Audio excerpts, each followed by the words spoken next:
Hello and welcome to Newsweek South Asia, your one-stop destination for in-depth analysis of security challenges, regional conflicts, and the evolving threat of terrorism. Let's take a look at the headlines first. Need no lessons from terror sponsor. India blasts Pakistan at UNHRC over Kashmir remarks. Afghanistan quakes leave over 2,200 dead, thousands homeless. Silent genocide of Pakistan and Bangladesh religious minorities exposed in Geneva protest. In the global fight against terrorism, India has once again called out Pakistan for its dangerous duplicity. At the United Nations Human Rights Council in Geneva, Indian diplomat Kshitiz Tyagi delivered a scathing rebuttal to Islamabad's lies, exposing how Pakistan's military terrorist complex has made terrorism both a tool of foreign policy and a lifeline for its own survival. From Mumbai to Pulwama, from Uri to Pahalgam, the world has witnessed how Pakistan exports terror while seeking sympathy on global platforms. Pakistan's misuse of international platforms is no secret. Time and again, Islamabad has tried to shift attention from its own collapsing state by raking up the issue of Kashmir. But the facts remain clear. Jammu and Kashmir is an integral part of India, and the region is witnessing unprecedented political and economic progress, despite decades of Pakistan-sponsored bloodshed. Recently, at the 60th session of the United Nations Human Rights Council in Geneva on September 10th, India's voice rang with clarity and conviction. We will defend our sovereignty without compromise. Responding to Pakistan's latest propaganda, Indian diplomat Kshitiz Tyagi minced no words. He reminded the world that Pakistan's record is stained with terror. From sheltering Osama bin Laden in Abbottabad to funding outfits like Lashkar-e-Taiba and Jaish-e-Mohammed. Most recently, the horrific Pahalgam terror attack in April 2025, where 26 tourists lost their lives, bore the unmistakable stamp of Pakistan-backed groups. We are compelled once again to address provocations from a country whose own leadership recently likened it to a dump truck. Perhaps an inadvertently apt metaphor for a state that continues to deposit recycled falsehoods and stale propaganda before this distinguished council. Pakistan's systematic abuse of this forum, coupled with its routine manipulation of the OIC as its mouthpiece, has become a familiar pattern.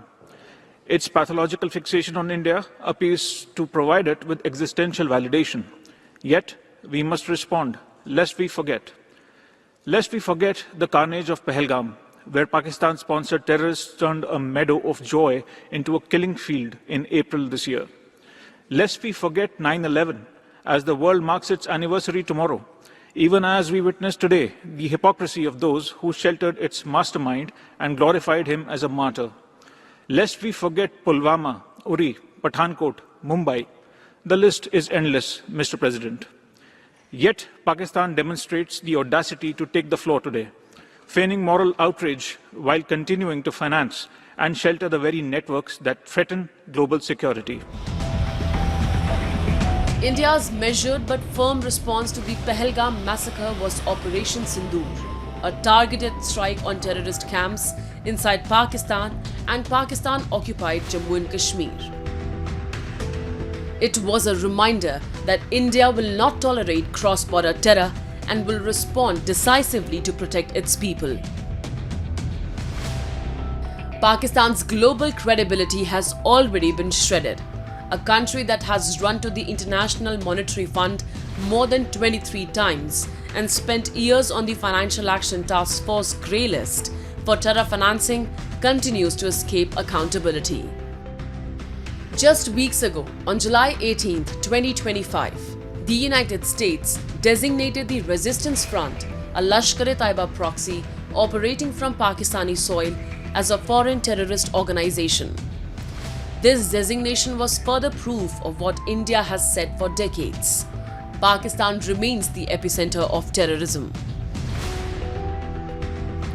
But instead of correcting course, Pakistan persists in misusing the international forums to peddle lies against India. The world will not forget. India will not forget. Tyagi was blunt in reminding the world that this has become Pakistan's survival strategy, exporting terror, spreading propaganda, and distracting its people from an imploding economy and persecuted minorities at home. The international community recognizes this charade for what it is. The world will not forget. India will not forget. Our measured and proportionate response to the Pahalgam attack made that sufficiently clear. We need no lessons from a terror sponsor, no sermons from a persecutor of minorities, no advice from a state that has squandered its own credibility. Mr. President, India will continue to protect its citizens with unwavering resolve. We will defend our sovereignty without compromise. And we will continue to expose time and again the elaborate deception of a failed state whose survival depends upon trafficking in terror and tragedy.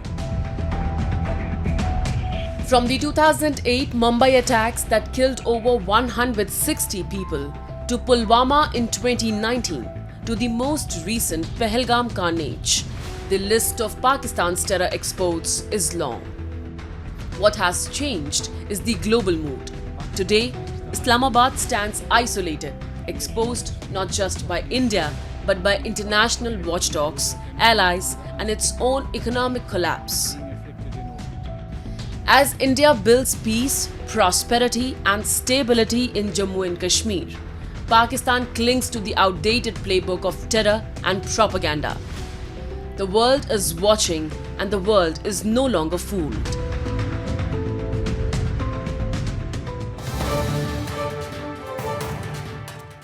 Pakistan continues to sell the lie of being a victim of terrorism on international platforms. But the reality tells a different story. Of a state that sponsors terror networks, suppresses voices of dissent, and carries out extrajudicial killings to silence any demand for democracy. In Pakistan-occupied Jammu and Kashmir, decades of political repression and economic exploitation have pushed people to the edge. The territory serves as Islamabad's launchpad for a proxy war against India, even as its own residents are denied their basic rights. Today, a rare wave of resistance is rising from within POJK, challenging Islamabad's grip and exposing its duplicity before the world. As activist Amjad Ayub Mirza warns, Pakistan exports terror abroad while mercilessly crushing its own citizens at home. For years, international watchdogs have warned that Pakistan-occupied Jammu and Kashmir is being used as a breeding ground for terrorism. Pakistan's security establishment has been accused of directly financing, training and sheltering groups like Lashkar-e-Taiba, Hizbul Mujahideen and Jaish-e-Mohammed. These outfits operate with impunity, turning the region into a base for cross-border attacks while its people continue to live under colonial-style governance. POJK activist Amjad Ayub Mirza points out that Islamabad's strategy has always been twofold: exporting terror abroad while crushing dissent at home. You see, this is no secret that the Prime Minister of Pakistani-occupied Jammu and Kashmir himself has been inviting all the jihadi organizations to his public meetings and has been raising slogans of Al-Jihad, Al-Jihad. And he has publicly confessed that his government is going to facilitate jihad in Indian Kashmir. So why is he not being prosecuted by United Nations for promoting terrorism in the region? He is promoting terrorism publicly, and there are public statements, his press statements, he has been quoted in the media, but he still remains the Prime Minister of Pakistani-occupied Jammu and Kashmir. He has been supporting all the rallies that have been taking place in Muzaffarabad and other places. This dual policy has defined Pakistan's approach for decades. terrorists are glorified and supported, but anyone who dares to demand democracy, justice, or self-determination is branded anti-state. Enforced disappearances, target killings, and intimidation are routine tools of control. Even POJK's so-called assembly and government serve not the people but Islamabad's interests, acting as administrators to suppress mobilizations rather than address grievances. Well, you see, Pakistani occupied Jammu Kashmir is a colony of Pakistan, and one of the main jobs that has been designated to the so-called Legislative Assembly and the government of Pakistani occupied Jammu Kashmir is to suppress public discontent, to suppress public mobilization against the government, and to suppress the civil rights, economic rights and political rights movement. But the tide is turning. The Joint Awami Action Committee has emerged as a united platform, bringing together ordinary citizens against unemployment, inflation, and decades of political suppression. Mass protests in Muzaffarabad, Kotli, and other towns have shaken Islamabad's confidence, as thousands poured onto the streets demanding rights long denied. The Joint Awami Action Committee is the only legitimate representative of the people's will in Pakistani occupied Jammu Kashmir. This has never happened in the past 78 years, that the masses have agreed to support one entity, and that entity is Joint Awami Action Committee. Therefore, Joint Awami Action Committee is looked upon as a threat not only by Pakistani occupied Jammu Kashmir government but also by the Pakistani government. Instead of dialogue, Pakistan has responded with arrests, intimidation, and force. Authorities now view the Joint Awami Action Committee as a direct challenge to their control. Analysts say Islamabad's reaction mirrors its policies in Balochistan, Sindh, and Khyber Pakhtunkhwa, where grassroots movements are crushed under the weight of military establishment. The contradiction is glaring. Pakistan speaks of self-determination for Kashmiris on global platforms, yet denies the same to those living under its own occupation. For the international community, POJK stands as a proof of Islamabad's double standards, fueling terrorism abroad, silencing democracy at home, and undermining peace across South Asia.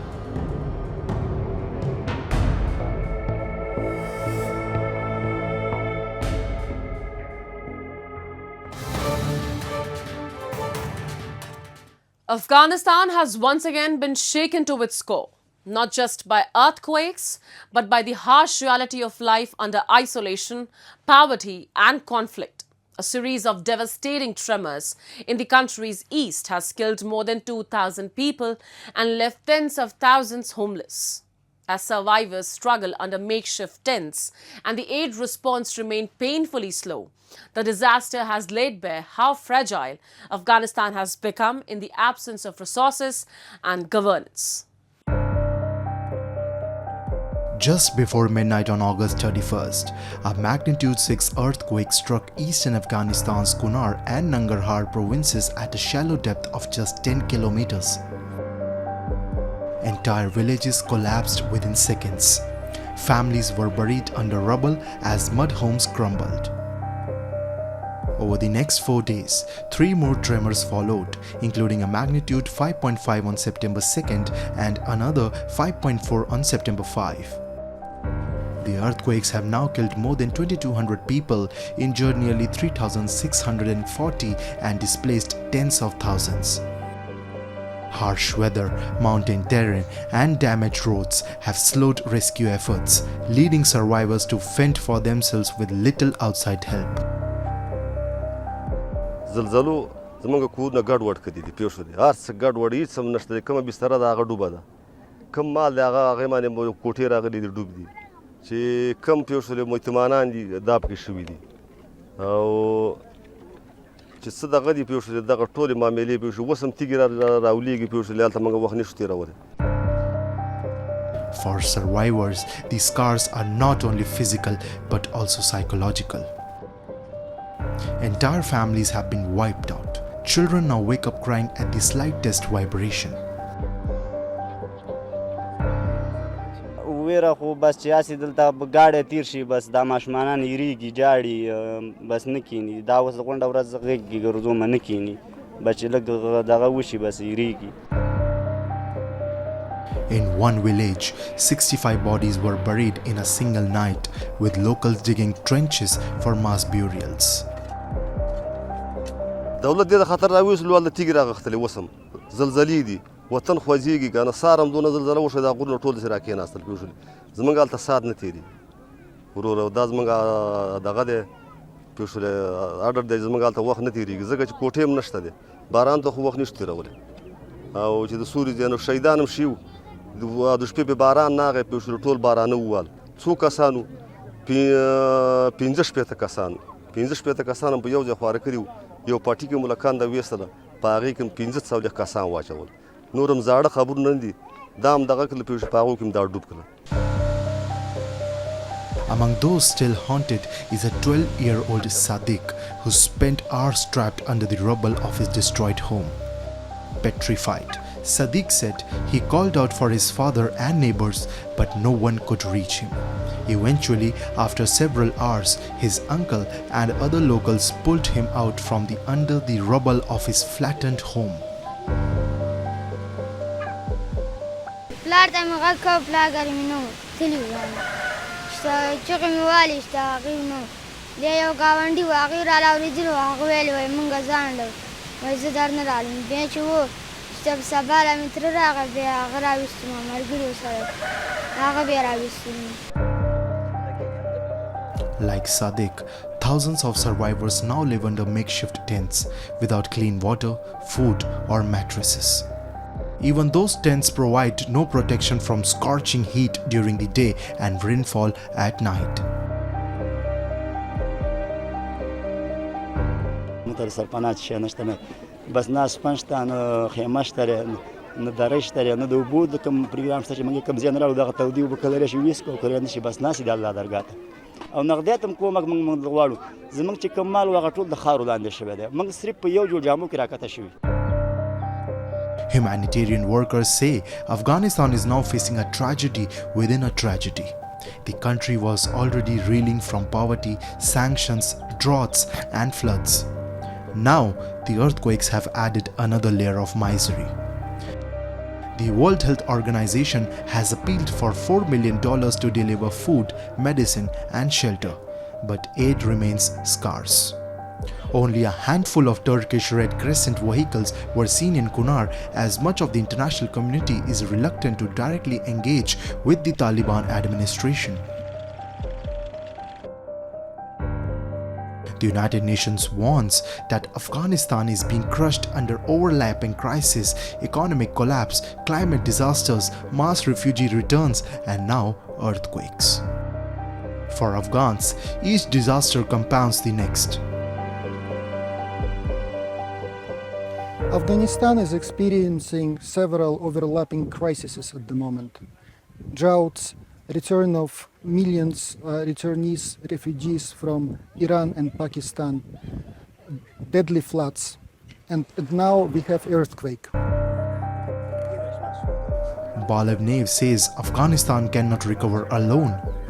Survivors have been left without shelter as aid groups warn of dwindling resources, with the UN and other agencies citing a critical need for food, medical supplies, and shelter. UNDP will come back here with early recovery, and we will try to restore the normal way of life here as much as it's possible under these circumstances. There's a acute need for new shelters, reconstruction of the buildings. The earthquakes have once again exposed Afghanistan's isolation. With frozen assets abroad, dwindling donor interest, and Taliban's international pariah status, the Afghan people are left with little more than empty promises. Aid agencies warn that without immediate support, the disaster could trigger secondary crises of hunger, disease, and displacement in the weeks ahead.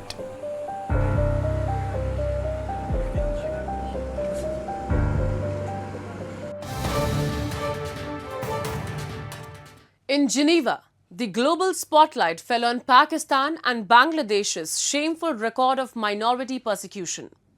From September 8th to 10th, Global Human Rights Defense staged a powerful exhibition at the Place des Nations, exposing the silent genocide carried out against religious minorities in Pakistan and Bangladesh.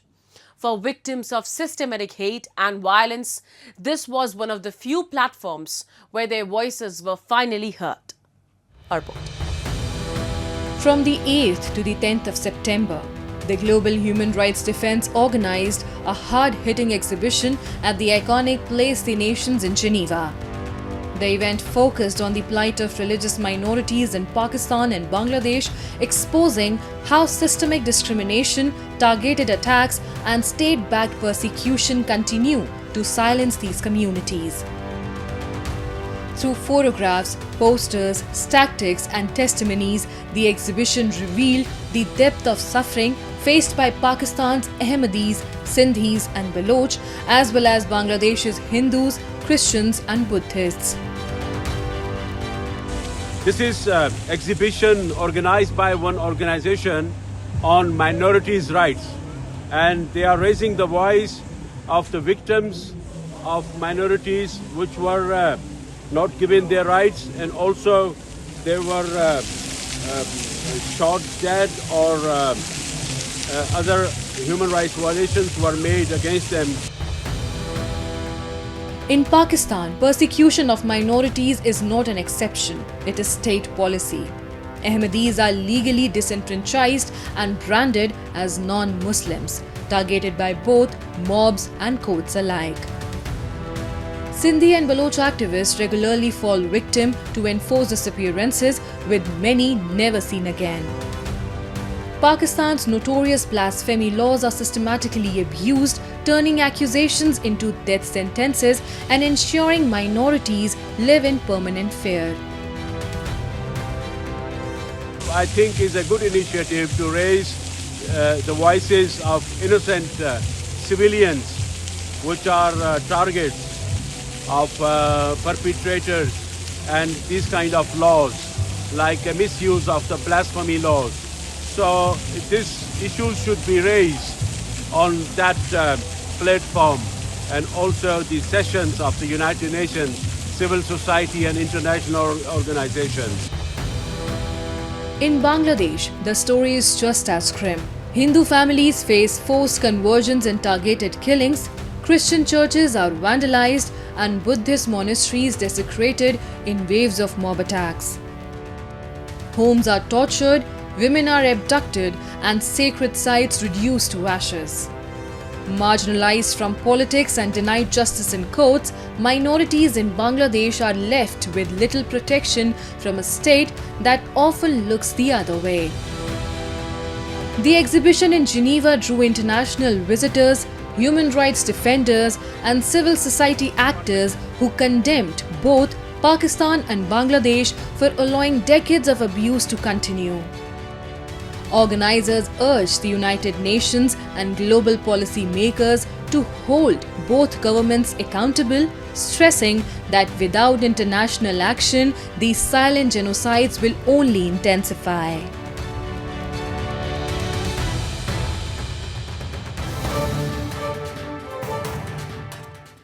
And with that, we come to the end of this edition of Newsweek South Asia. We'll be back next week with more news, views, and analysis from the subcontinent. Meanwhile, do keep writing to us at nwsa@anin.com. This is Shivangi Mishra signing off on behalf of the entire team of Newsweek South Asia. Goodbye and take care.